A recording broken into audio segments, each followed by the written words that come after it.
ফিলিস্তিনের গাজায় ৬০ দিনে যুদ্ধবিরতি চূড়ান্ত করার জন্য প্রয়োজনীয় শর্তাবলী মেনে নিয়েছেন ইসরায়েল।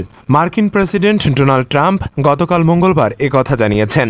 নিজের মালিকানাধীন সামাজিক যোগাযোগ মাধ্যম ট্রুথে দেওয়া এক পোস্টে তিনি লিখেছেন, প্রস্তাবিত চুক্তি কার্যকর থাকার সময় যুদ্ধ বন্ধে আমরা সংশ্লিষ্ট সব পক্ষের সঙ্গে কাজ করব।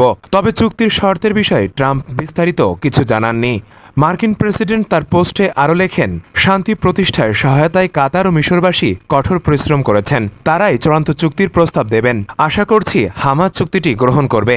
এটি আর ভালো হবে না, বরং এটি শুধু আরও খারাপ হতে পারে। মার্কিন প্রেসিডেন্ট ডোনাল্ড ট্রাম্প বোঝাতে চেয়েছেন, এই চুক্তি হামাসের জন্য সবচেয়ে ভালো সুযোগ। যদি তারা এটি প্রত্যাখ্যান করে তাহলে ভবিষ্যতে আরও কঠিন পরিস্থিতির মুখোমুখি হতে হবে।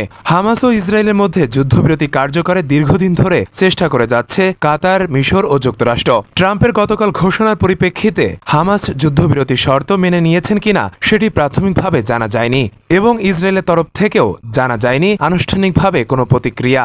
আসছে সপ্তাহে ট্রাম্পের সঙ্গে ইসরায়েলের প্রধানমন্ত্রী নেতানিয়াহুর বৈঠক হওয়ার কথা রয়েছে। এর আগেই ট্রাম্প যুদ্ধবিরতির শর্ত মানার বিষয়ে নেতানিয়াহুর ইতিবাচক মনোভাবের কথা জানিয়েছেন। যদিও ট্রাম্প বলে রেখেছেন, নেতানিয়াহুর সঙ্গে বৈঠকে তিনি অত্যন্ত দৃঢ় মনোভাব দেখাবেন। যুক্তরাষ্ট্রের প্রেসিডেন্ট ডোনাল্ড ট্রাম্প গতকাল আরও জানান, নেতানিয়াহু গাজার লড়াই বন্ধ করতে চান, এটা তিনি বিশ্বাস করেন। ফেরদৌস সাগর, মানবকণ্ঠ।